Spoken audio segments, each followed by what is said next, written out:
What's up, everybody? It's the homie Truth Teller, the street reporter. And a lot of people been asking me about that situation last night. I guess part 2 of Angela Yee interview came out. A lot of people wanted me to speak on it because they kind of heard something in the interview that was kind of a little throwy-offy a little bit. For some strange reason, Quando Rondo brung up Lil Durk name in that interview. And a lot of people didn't really realize what was going on. I think that's the reason why Durk is kind of staying out of this. I think that's why he tapped out. I'm hearing from close sources and people who I've been talking to that Durk is not going to involve himself in this beef on the internet shit anymore.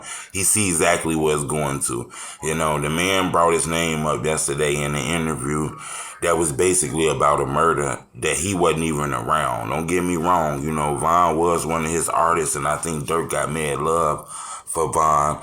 But I think, you know, the get back is some shit that happened in the street. And the fact that he brought his name up in the interview is letting you know that his name is going to get brought up in that courtroom. And I just think that's a bad situation for Durk because you got to remember he's under investigation too because of a case that he did in Atlanta that got King Von on the case. Then, you know, Lil Tim is home right now on bond. Quando Rondo shows is getting shut down by the police. NBA YoungBoy's in federal custody right now. They just recently released the updated mugshot of him with the little dreads and shit in his head and shit like that. So everybody involved in the situation is being monitored by the police.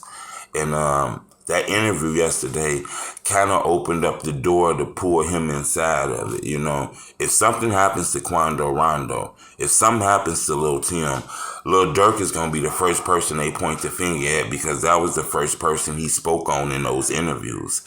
He said he didn't want to say his name per se because he even knew that it was weird to be speaking on that man's name in that interview. Even though they did do songs a little while ago and then some frenemy shit happened. Shit like that happened in the street. One thing I'm going to say though is I believe when NBA YoungBoy come home, he ain't going to speak on this shit. He going to leave this alone. It looks like he dying out of this case. He don't want to do anything or have anything involved with this shit.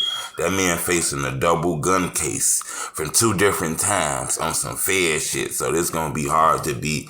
I doubt if he come home, he's going to be supporting dissing King Von music and shit like that. I think he's still gonna be that NBA young boy, but the young boy we want to be dissing niggas and shit like that, I don't think we gonna get that no more. I think he gonna clean his image up. And I think cleaning his image up is kind of separating itself from Quando Rondo and them, you know. Quando Rondo got the bag, don't get me wrong, but NBA YoungBoy was super huge rap artist, you know. He was able to protect Quando Rondo because the money ran deep. I'm not sure if Quando Rondo money's going to run deep where he's going to be able to have 3-4 security guys monitoring him and Lil Tim for the rest of their life. So I'm not sure exactly what's going on with this. I'm going to keep you updated. I got a lot of people working this case, so we're going to give you the news as we getting it. We don't want to make a million blogs about this shit either, but as we get the news, we're going to update you. So subscribe to my YouTube channel. But I am hearing that the police is looking into matters of Lil Durk. You know, they're looking into what he got going on because him and his camp is sending threats to Lil Tim and Quando Rondo. And Rondo's doing it too. He using lookalikes in the videos. That's why this whole thing about not knowing that was King Von when he hit him and all that shit there is kind of confusing because if you didn't know all this shit, you dropping diss songs and lookalikes in the video. This shit is just kind of confusing. To me, Quando Rondo don't know if he want to be look, it's 2 ways this gonna work, bro. You feel me? And I'm not taking no sides on this case. That I'm just speaking the real. But it's 2 ways. Either you gonna be okay with killing dude because he was on some op shit and you wanted to get home, or you gonna show remorse for what you did. It's one of the 2. That you ain't know it was him or shit. I ain't even know that was him shit. I don't know what's going on. I ain't know it was him who hit me. I ain't know we had beef. I ain't know we had smoke. I ain't know that was the car we parked next to. I didn't know that was him inside of that group. He don't know shit. You feel what I'm saying? He don't know shit. And I'm telling you, if you don't hear it, he don't know shit. You feel what I'm saying? This is the beginning of the testimony. It's the homie Truth Teller.